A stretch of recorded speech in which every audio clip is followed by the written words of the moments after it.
News dump. All of the hottest news from the past week compact into one 20-ish minute show. Uh, you know what? These days, I think Yeah. on the short end, it's 20, 23, 24 minutes. Sometimes we go 40 minutes these days, Goo. Our target length used to be 10 minutes. And then we just got so good at sleuthing, you know? We got so Scoops. good at brevity that we were like, let's make it longer.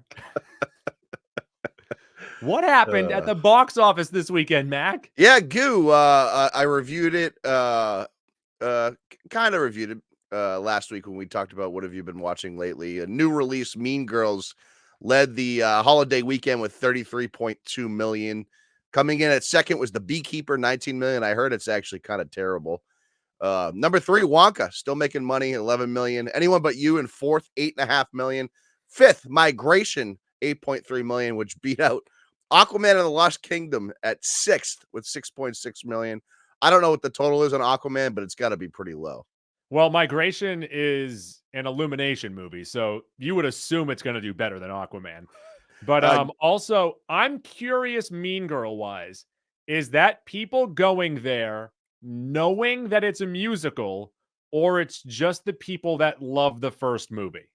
So I'm glad you asked this, Goo. TikTok has been all up in arms over this. Have they been a buzz about The Beekeeper?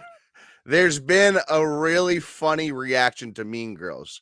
So the fucking stupid ass theater nerds are coming out of the woodwork and they are furious. They are so mad because they're expecting essentially a stage play, a recreation of the Broadway Mean Girls. Go to Google then. Yeah, they were never promised that. So were they looking for what Hamilton was during the pandemic? So now they're calling for that. Now they're like, why didn't they just do a professional recording? Well, they could have. They opted to not do that. They're giving you a movie that happens to be a musical. It's not a recording of the stage play. So they are literally it's almost, it feels Snyder-esque with the vitriol. These people, and it's a small minority because there's only so many theater nerds out there. They are eviscerating the song choices and the singing and what they did and didn't use. And it's been really funny to see it play it on TikTok. And then most other people are like, oh, I rather enjoyed it. I thought it was pretty good. Pretty funny. Songs are catchy. Why didn't you do the stage production? Because we wanted to make money. If we put out a commercial that just had people on a stage swirling around. And I bet I would have loved the stage production as I did with Hamilton, but that wasn't the goal of this. You can probably go to YouTube and watch that for free. Right, exactly. It's been really funny to see play out. And I think it's about 70% each on audience and critic score. I think it's still going to make money for a couple more weeks. It's pretty enjoyable. But I'm interested to see how much damage these theater nerds can do. They're big mad. They're mad on the internet, Goo. Also, credit to The Beekeeper, because Statham had some people wondering, does he still have that draw after Expandables?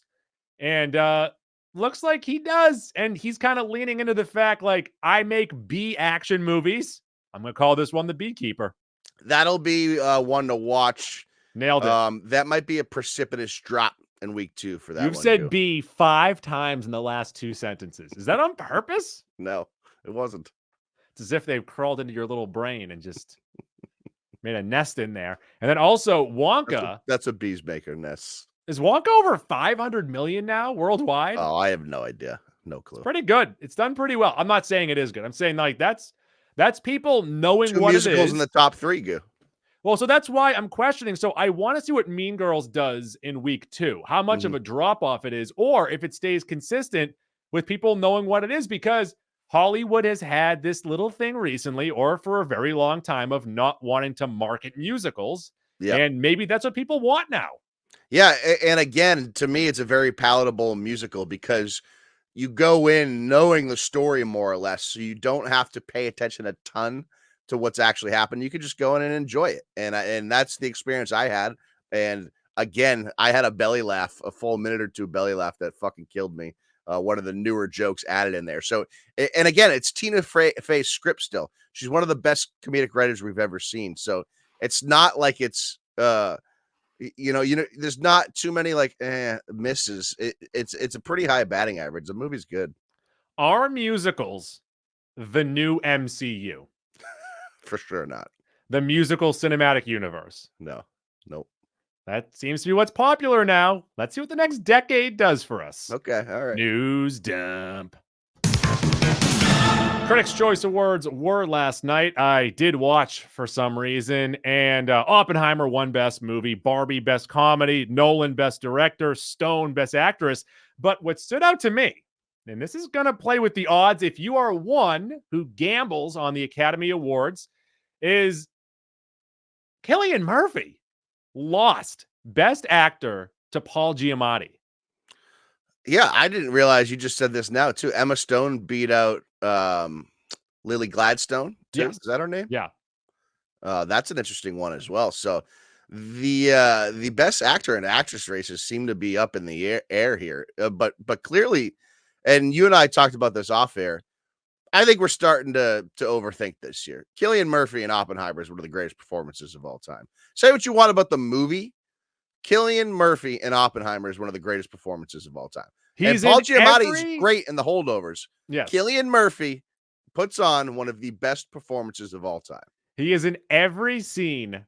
He is pretty much a part of every conversation of a 3-hour movie that is amazing.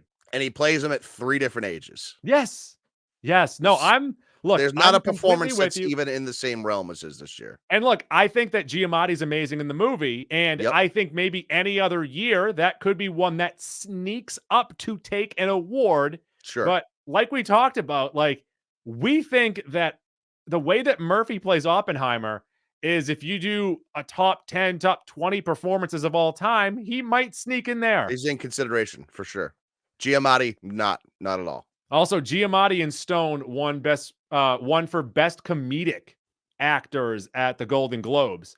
So really something to keep an eye on here. That is with very best actor. Yeah.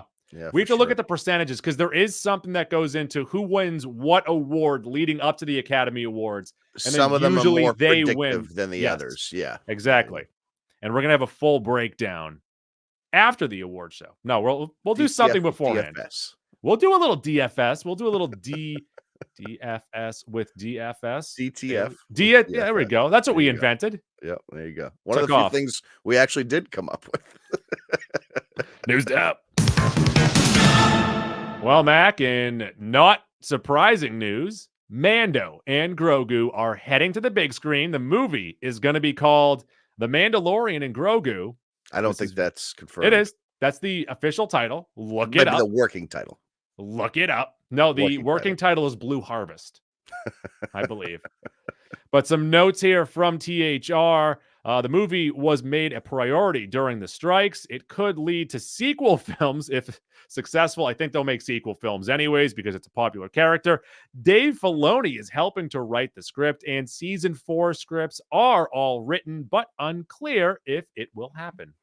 So I've got a bullet list of things on this here, Goo. Number 1, this isn't really news. They've been talking about finishing off the Mandalorian story with a movie for 2 or 3 years now. What is news, Goo, and this is news dump next up on here, and it ties into both. They officially announced that a season 2 of Ahsoka is in development. Originally, the plan was a season of Ahsoka, season 3 of The Mandalorian, and those two would combine into a movie. I don't know if the story was supposed to wrap up in that movie, but I wonder if Filoni just feels like there's more to do before he gets to a movie with Ahsoka.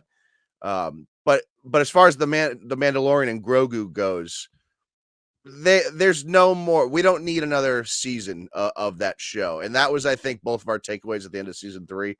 Like, we've told our stories here, and ultimately we're just really interested to see where Grogu goes and what happens with Grogu.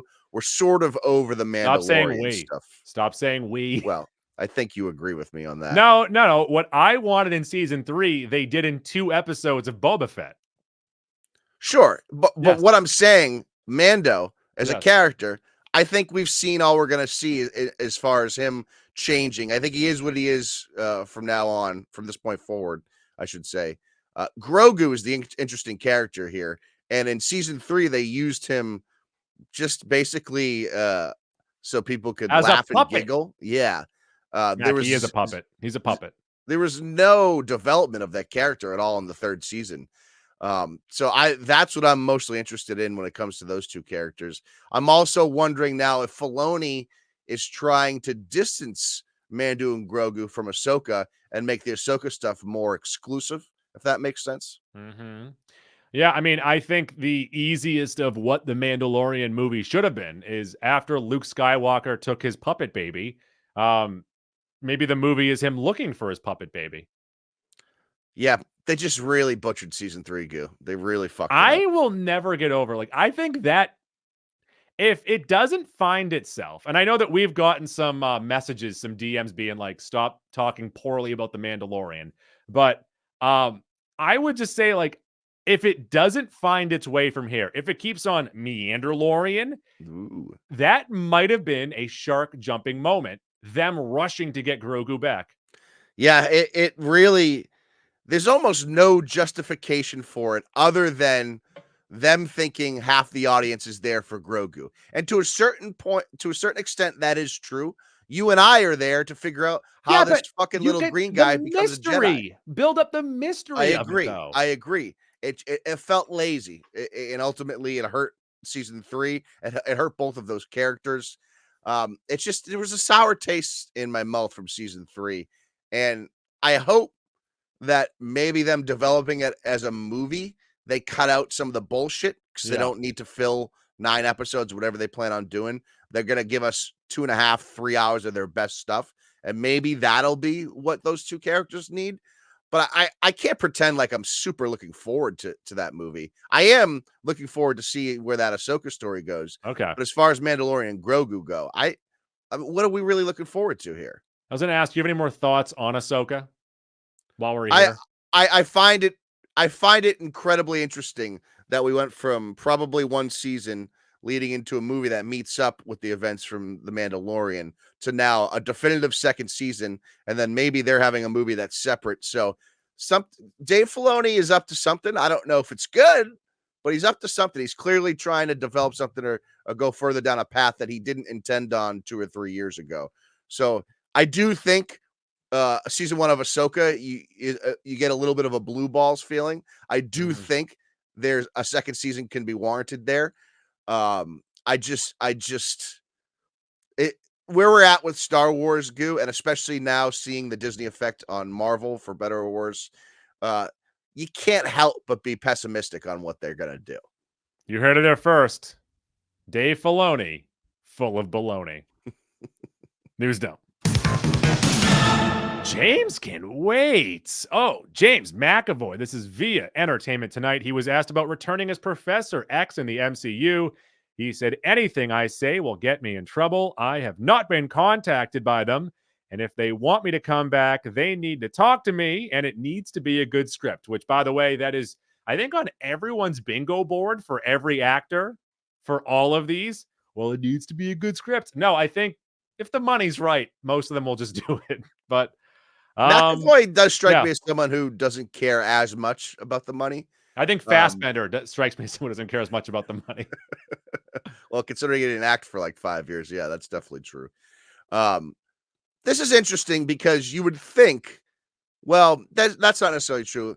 What this likely means, right, is we're going to get a whole new cast of X-Men at some point. Which is fine. That's what we want. Totally fine with that. Maybe McAvoy pops up in one of these alternate timelines or something like that. He'll be in Deadpool. So I think him saying this stuff, he's in Deadpool. He's absolutely, he was in Deadpool too. You're right. It's a good smokescreen.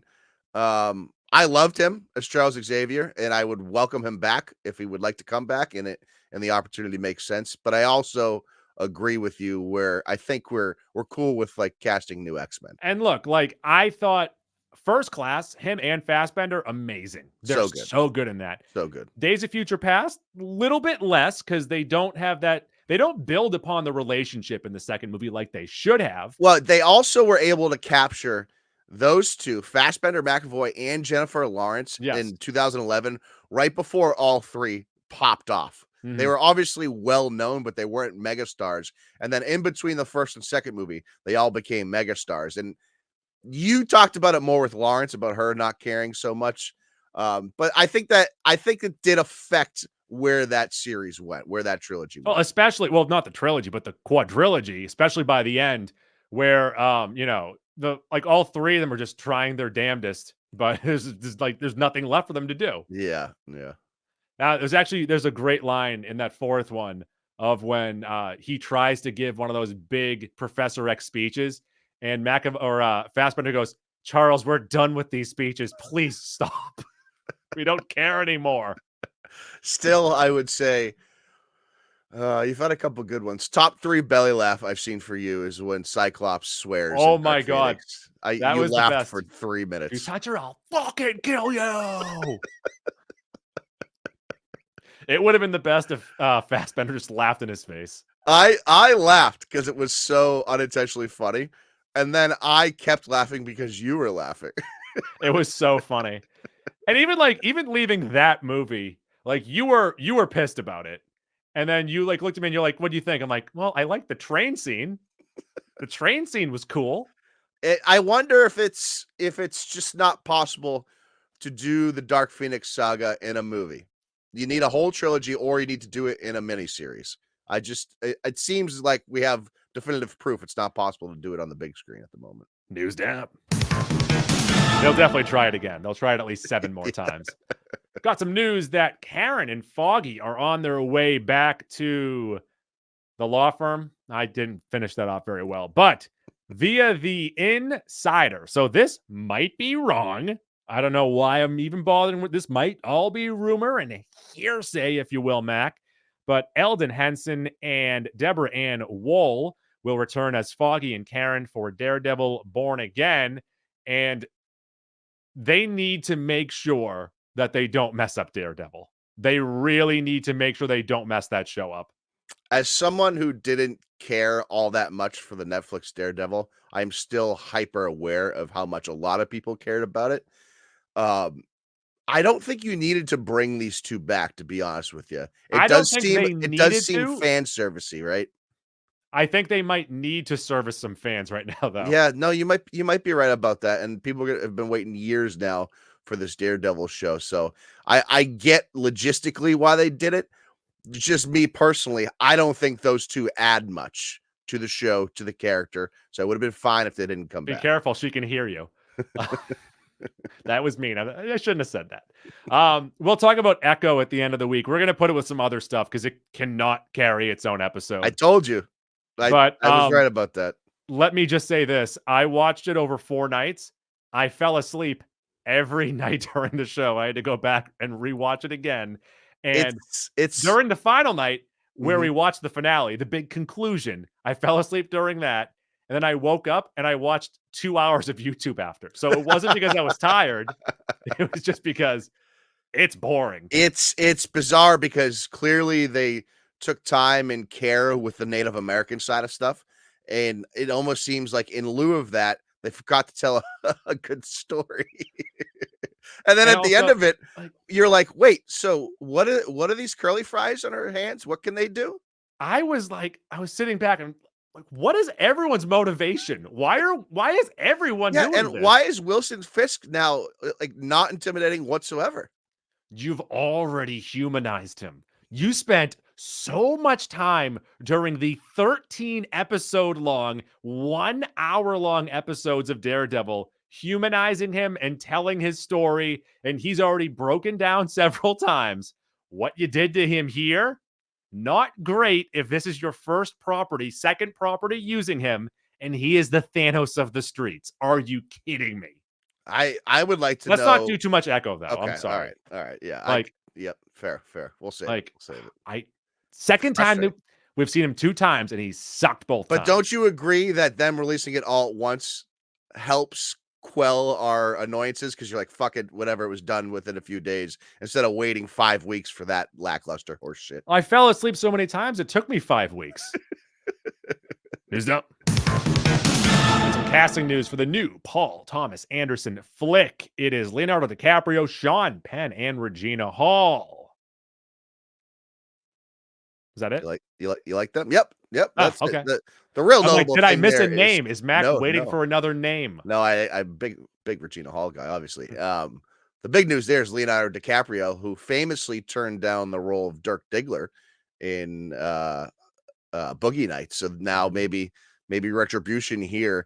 No plot or title yet announced, but No the notable plot. thing there Sounds is like DiCaprio. Echo. And Paul Thomas Anderson's last 4 years in between. So maybe this is a 2025 release. Licorice Pizza in 2021, which I really enjoyed. That I was didn't care for it. yeah, that one was hit or miss for a lot. And then I got the Bradley Cooper joke in the middle of the movie. Like, that is such an inside joke, and I get it, and it didn't do it for me. That movie's all about vibes, Goo. And then Phantom Thread 2017. Spiritual sequel. Man. The 38 people that saw Phantom Thread loved it. Unfortunately, only 38 people saw it. News dump. RDJ, while on the Literally podcast, that's Rob Lowe's podcast that I didn't know he had, but I might start listening. I like Rob Lowe. But he said that playing Iron Man is some of his greatest performances as an actor, and he thinks it went a little unnoticed because of the genre. I totally agree with them, and the internet did a good job of singling out a few scenes here and there, notably in Civil War when he finds out about his parents, and then in Endgame, there's a couple of scenes there that evoke Mac, some real emotions. Okay, so I think we've done the best in series twice. So we did the original and then the redo after Infinity War and Endgame came out of the best stuff from the MCU. And I pointed out both times the best fight scene that we have seen in the MCU, even now still, is the three-way fight scene that happens in Civil War. Because everyone gets so hung up on the airplane, getaway with the six on everyone's six. pulling their punches. No. Yeah. When it is Iron Man, Winter Soldier, and Captain America, that is the best fight that we have seen in 40 movies. I don't agree it's the best, but it's in the conversation for sure. He's my friend. I thought I was too. I think we forget. Son of a bitch killed my mom. We've been talking about Marvel movies the whole time we've been doing this podcast, even when we were doing sports way back when. We don't talk about enough that Iron Man 2 and 3 both borderline sucked, but because he is so good at as Iron Man, Tony Stark, we just forgave it and got over it rather quickly. Like, that is exceptionally rare. And especially talking now about DC sequels and even Marvel's own sequels, we harp on them, and it's this and it's that. Robert Downey Jr. is so good as Tony Stark. We were still content watching him on screen, even though the stories kind of sucked. I also want to say this, that it went a little unnoticed because of the genre. I believe that the goodwill that he picked up through the 12 years or so of playing Iron Man is kind of coming to fruition now with him possibly winning Best Supporting Actor. I think all of that stuff, all the popularity that he built up doing that, is going to play a role in him possibly winning for Oppenheimer. I agree with you. And to me, it's been really weird because the conversation around Best Supporting Actor hasn't involved anyone else. Everyone's just like, oh, it's Robert Downey Jr. So it does feel like a bit of a career award in the same way Kobe Bryant got his one MVP. He was never the best player in the league, not once. Get him, Mac. Get him. It does reek a little bit of a career award for Robert Downey. But again, everyone's kind of okay with that because, he is Robert Downey Jr. and everyone loves him. That's what the money's for. News dump. Well, Mac, we have finally got a shot of Dakota Johnson in her Madame Web outfit. We saw an international leak of an Ocean Spray juice box with her in her stupid costume, and it looks bad. All I could think about of what a massive misstep this is for American audiences to learn what it is through a fucking Ocean Spray juice box learned somewhere else. Things.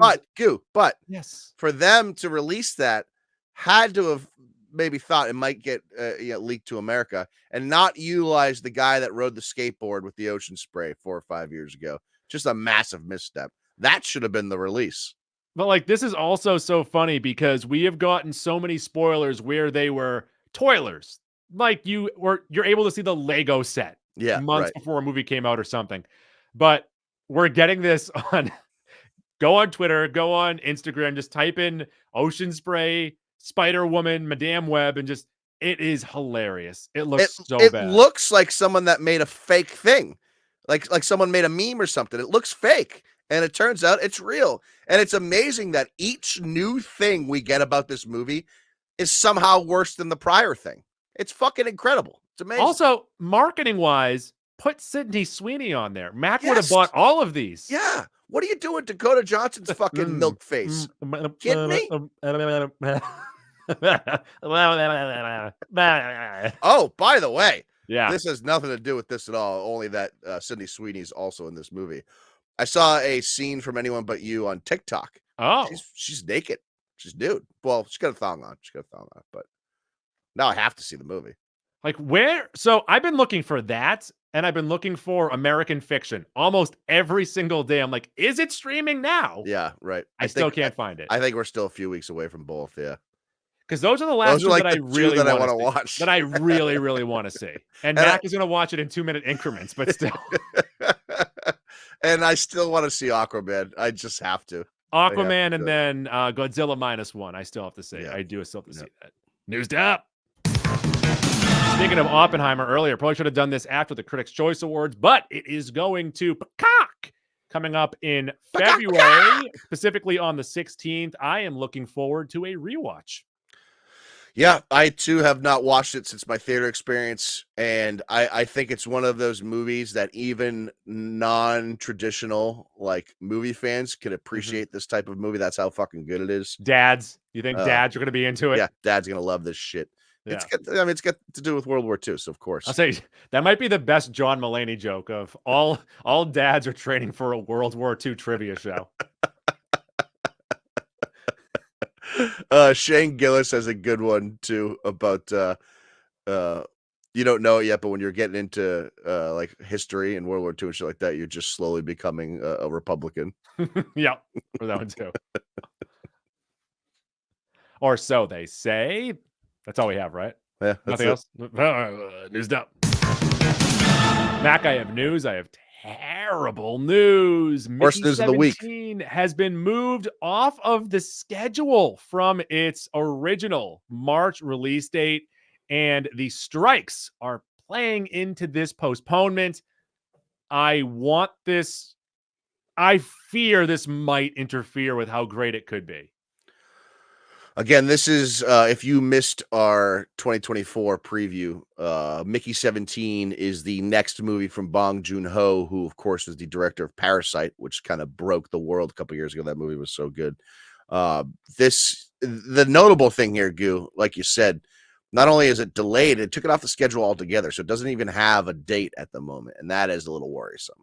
Because not only like, oh, when is it going to come out, but also when there's this type of stuff, it kind of ruins movies sometimes. It certainly does, and then you hear stories after. Yeah, right, exactly. So I don't know if maybe the studio's getting involved more than Bong would like. I don't know. I don't really know. No one knows what happens here, but I think we can agree, because we're saying this about Spider-Man too, Beyond the Spider-Verse. Take your time, just make it as good as it needs to be. And also, put your hands above your head, take a deep breath, put them down. Clarity. There you go. Clarity. Come on, guys. Let's not mess this up. News dump. And the least surprising news, kind of blew everyone's mind when it happened, though, is that Top Gun 3 is in the works. Of course it is. Top Gun 2 saved cinema. Why would they not make a third one? This is one of those frustrating things where that movie was such a surprise for a lot of people, even the people that love the first movie, it being as good as it was and it making as much money as it did.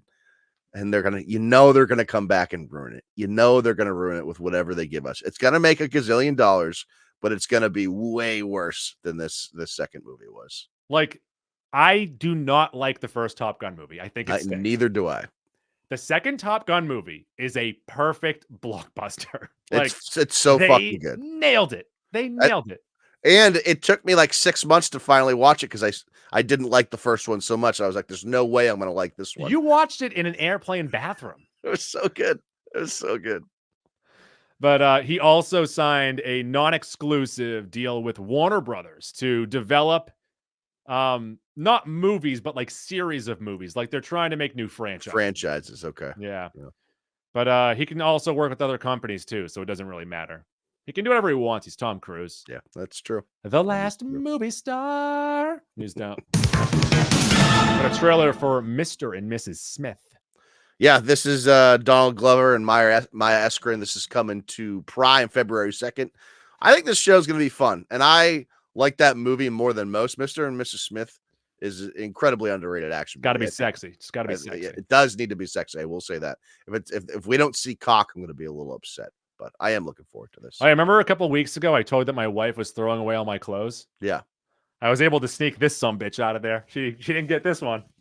Your camel jacket. She didn't get this one. Not my camel bucks.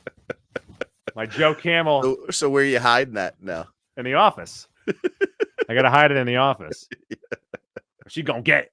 You get your smoking jacket. It's made of paper. Also, did you see the trailer for the 21 Savage movie?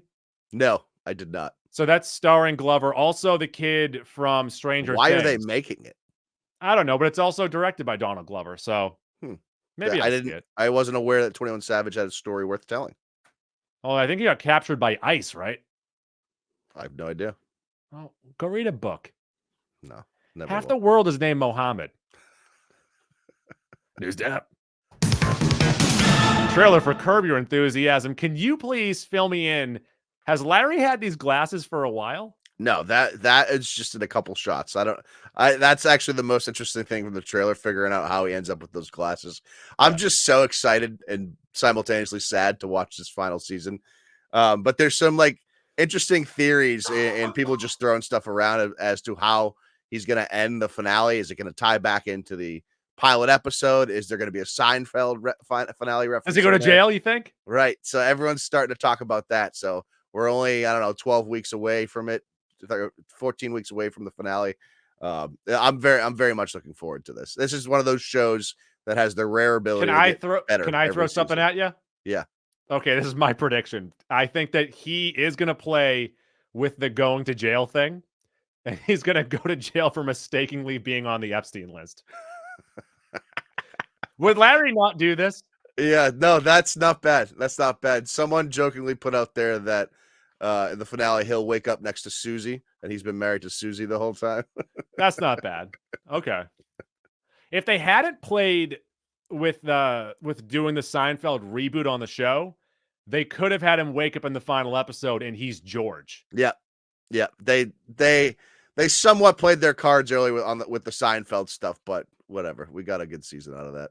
News down. Also, today got a trailer, or yesterday, whenever you're listening, it came out on Monday, but we got a trailer for the new Guy Ritchie Netflix series, The Gentleman, Refinement with Aggression, Giancarlo Esposito. Yeah, and the lead actor is Theo something. He's the guy that was in the Divergent movies with Shailene Woodley. He's a decent built man, somewhat one note as an actor, but that's all. I think you only need that one note. Also, this show might just be one note, but also it looks kind of fun. It's blood. It's spy stuff or protecting royalty. I think Guy Ritchie does a great job polishing up whatever he's going to give you, good or bad, because it is real hit or miss when it comes to his stuff. But his trailers always look fun. Also, is Giancarlo Esposito a good guy in this? No, I think he's playing a bad guy again. He kind of gives off a good guy feel in the trailer, though. Maybe he's going to do one of those switcheroos. And if he does, that's kind of obvious because he's good. Hey, you know the guy who's always a bad guy? Turns out he's the bad guy. News Dump. That'll do it for this episode of News Dump. Catch us at the end of the week. We'll have Echo. Have you watched Ted yet? No. So, maybe we'll preview a little bit of that and I need to watch True Detective. So maybe we'll talk a little bit about that as well. Isn't True Detective just one episode though? Yeah, but just like whether we think it's going to be worth, pursuing. Watch Self-Reliance. Let me know. I'm going to watch that, I think, as well. Yeah. I'm about an hour in. A very interesting concept. Yeah, I really hate the way you consume movies, by the way. That bothers me. I'm not doing it this way on purpose, guys.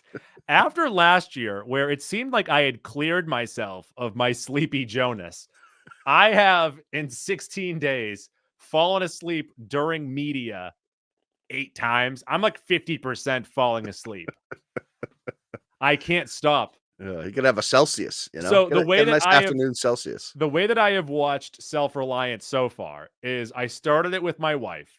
I watched about 27 minutes, fell asleep, woke up with about 15 minutes left, watched 5 more minutes, and fell asleep again. I have rewound it to where I last left off at the 27-minute mark. I am now roughly 53 minutes into the movie. Nothing is more annoying than when you have fallen asleep watching something and you go back and rewind to the point that you think you remembered. Yeah. And then you watch like 12 minutes of stuff that you finally remembered you actually had already seen. Yeah.